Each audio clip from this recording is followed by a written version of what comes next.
बुलंदशहर उत्तर प्रदेश से आप आ रहे हैं। उत्तर प्रदेश हो गया, बिहार हो गया या देश का कोई भी हिस्सा हो गया, वहाँ जिस तरह से ये एक ऑर्गेनाइज्ड क्राइम, अगर जिसे आपने कहा स्टेज से, अगर उसकी हम बात करें, इसका अंत कहाँ होता नजर आ रहा है या ये मात्र एक शुरुआत है?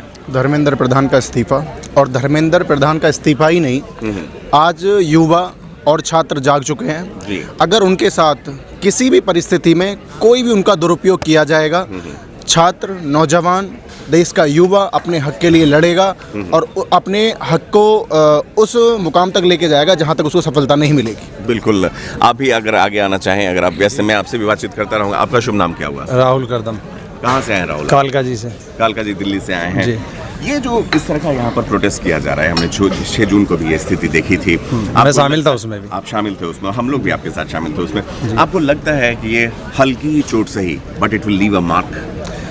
मेरा मानना ये है कि आज जो जंतर मंतर पे, या कल भी या 6 जून को भी, ये जितने भी युवा हैं ना, इस देश को मेरे हिसाब से युवा ही चला रहा है। अगर युवा अपनी पे आ जाए, आज देखो, आज भाई हमारा अभिजीत भाई है, जैसे अमेरिका से अपनी अच्छी खासी लाइफ छोड़ के इंडिया में क्या करने आएगा, सिर्फ इसलिए।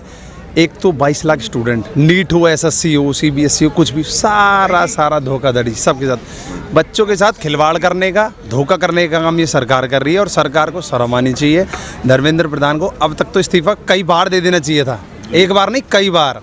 लेकिन इतने बेशरम लोग हैं सरकार में बैठे हुए कि बच्चे मर जाएं, फर्क नहीं पड़ता। जिस दिन इनके घर का कोई एक बच्चा मरेगा ना, उस दिन इन्हें पता चलेगा कि एक बच्चे की जान क्या होती है। यहाँ एक पोस्टर भी लगा हुआ है जहाँ पर 4 केंद्रीय मंत्रियों की तस्वीर और उनके बच्चों का भी दिया हुआ है ब्यौरा।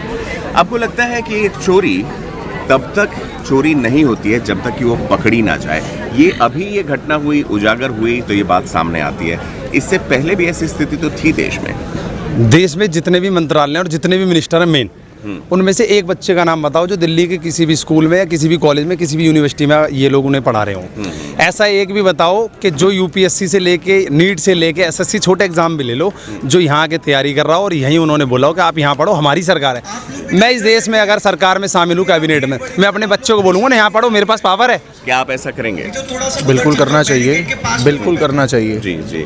पब्लिक फिगर आप हैं, आपकी ये जिम्मेदारी बनती है कि जिस सिस्टम को आप चला रहे हैं उसका आप हिस्सा बने। देखिए, देश में इतनी दुर्गति हो रखी है युवाओं की, मैं आपको बता दूं, प्रोसेस को कोई फॉलो करने को तैयार नहीं है। जब तक प्रोसेस को कोई फॉलो नहीं करेगा तो सारे जो कानून नियम बनाए जाते हैं वो आम जनता के लिए बनाए जाते हैं, अपने लिए कोई कानून ही नहीं है। अब अगर मैं अभी बात करूं, अभी आम आदमी पार्टी के एक नेता हैं, उन्होंने अपने आप को दूसरी पार्टी में सरेंडर कर दिया, तो क्या उनके लिए अगर कोई युवा किसी भर्ती में सजेशन हो जाता है, उसका सिलेक्शन हो जाता है, अगर वो उसको छोड़ के अच्छी पोजीशन में जाता है तो उसको भरपाई करनी पड़ती है उसकी। क्या राघव चड्ढा ने करी है? राघव चड्ढा की अगर आप बात कर रहे हैं, उन्होंने एक पार्टी छोड़कर दूसरे पार्टी को ज्वाइन किया। वो पहले ऐसे नेता नहीं है, इन्हें टर्न कोट्स कहा जाता है, दल बदलू कहा जाता है, पार्टी बदलू से कहो, ऐसे करके हमने कई इसके प्रोमोज भी देखे हैं। इस पूरी की पूरी व्यवस्था को बदलने के लिए हमने कई ऐसी फिल्में भी देखे हैं जहां ये कहा गया कि भाई आपको सिस्टम का हिस्सा बनना पड़ेगा। कितने युवा हैं जो अभी राजनीति में आना चाहते हैं? युवाओं को पहली बात तो ये मौका नहीं देंगे, मौका नहीं दे। भारतीय जनता पार्टी का इतिहास गवाह है कि जब भी कोई युवा इनके खिलाफ बात करेगा, या तो ये पुलिस से आगे बढ़ के उस पर मुकदमा कर देंगे, बंद कर देंगे, इतना डिप्रेस कर देंगे कि आप अपने आप हट जाओगे। लेकिन चुनावी आज जो देश में युवा, ये जितना भी बैठा हुआ है ना, पहले तो किसी की भी तरफ घुमा के देख लो, कोई भी किसी के हाथ में कोई डंडा हो, किसी भी तरीके की बदतमीजी हो, कोई भी, सब शांतिपूर्ण, क्योंकि पढ़े लिखे बच्चे हैं। अच्छा, युवा अगर पढ़ा लिखा होगा तो सरकार सोचेगी, अगर ये पढ़ा लिखा होगा तो जवाब मांगेगा, अपना हक मांगेगा, संविधान की बात करेगा। आप मुझे एक बताओ, जिस राघव चड्ढा की बात कर रहे हो, उस राघव चड्ढा ने सेशन में एक बात कही थी कि इंडिया में 2 तरीके की लीग है, एक इंडियन प्रीमियर लीग और एक इंडियन पेपर लीग। आम आदमी पार्टी के जो राज्यसभा मेंबर थे उनकी बात कर रहा हूँ। आज वो भारतीय जनता पार्टी में ज्वाइन होने के बाद उनका मुंह बंद हो गया, राज्यसभा की समिति का एक पद मिल गया तो मुंह बंद। आप तो बहुत अच्छे नेता थे, युवाओं की बात करते थे, क्या हो गया? भारतीय जनता पार्टी का इतिहास गवाह है कि आप हमारे पास आओगे, हमारी बात करोगे, बच्चों की बात आपको करनी नहीं। वॉशिंग मशीन पॉलिटिक्स जो उनकी है, वॉशिंग मशीन। ठीक है, मैं एक और जवाब इनसे लेना चाहूँगा। बैठिए, आप बैठे रहिए। मैं देख रहा हूँ आप अभी मंच पर से भी आपने कहा। जी सर। आप नर्सिंग के स्टूडेंट हैं? नहीं, मैं नर्सिंग ग्रेजुएट हूँ, मैं पास आउट हूँ सर। नर्सिंग ग्रेजुएट हैं जी आप? सर। बिहार से सर, आप आते हैं? हाँ सर, मैं बिहार से ही आता हूँ। बिहार में किस जगह से? सर बिहार बेगूसराय से आता हूँ सर। बेगूसराय से आते हैं। अभी बिहार चुनाव में हम लोग बिहार में चुनावी कवरेज कर रहे जी थे, सर। सड़कों की स्थिति फिर भी ठीक थी, लेकिन आजू बाजू जो पानी का माहौल था, सबसे पहले ये बताइए कि करप्शन सिर्फ एजुकेशन में है या पूरे सिस्टम में है? सर एक्चुअल में यदि बात करें तो करप्शन सिर्फ एजुकेशन में नहीं और भी चीज़ में है, लेकिन और चीज़ में मुझे उतना आइडिया नहीं है, तो मैं और चीज़ के बारे में नहीं बता पाऊंगा, क्योंकि मैं नर्सिंग से बिलोंग करता हूं, तो नर्सिंग और हॉस्पिटल इस चीज़ से रिलेटेड मैं अच्छे से बता सकता हूं कि किस तरह का करप्शन है और किस तरह से कॉलेज वगैरह वहाँ पे चलाए जाते हैं। मेडिकल फील्ड में भी करप्शन है? बिल्कुल बिल्कुल, मेडिकल फील्ड में भी बहुत करप्शन है, बहुत। मेडिकल कॉलेज से लेके मेडिकल फील्ड हर जगह पे करप्शन है सर। Ji thank you.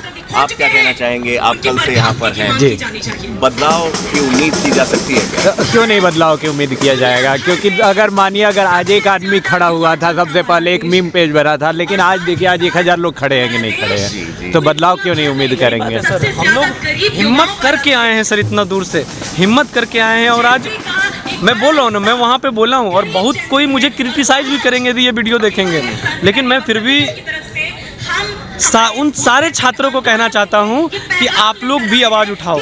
एक अकेला मेरे आवाज़ उठाने से कुछ नहीं बदलने वाला है। जब तक आप आवाज़ नहीं उठाओगे कुछ नहीं बदलने वाला है। यदि ये लोग चाहते हैं कि आवाज़ उठा के ही बदला जाए तो हम आवाज़ उठाने के लिए तैयार हैं।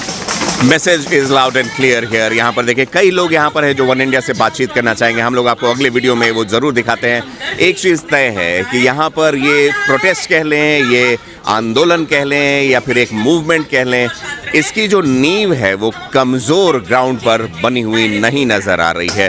कैमरामैन अद्वैत के साथ पंकज कुमार मिश्र, जंतर मंतर के इस प्रोटेस्ट साइट से। Subscribe to One India and never miss an update. Download the One India app now.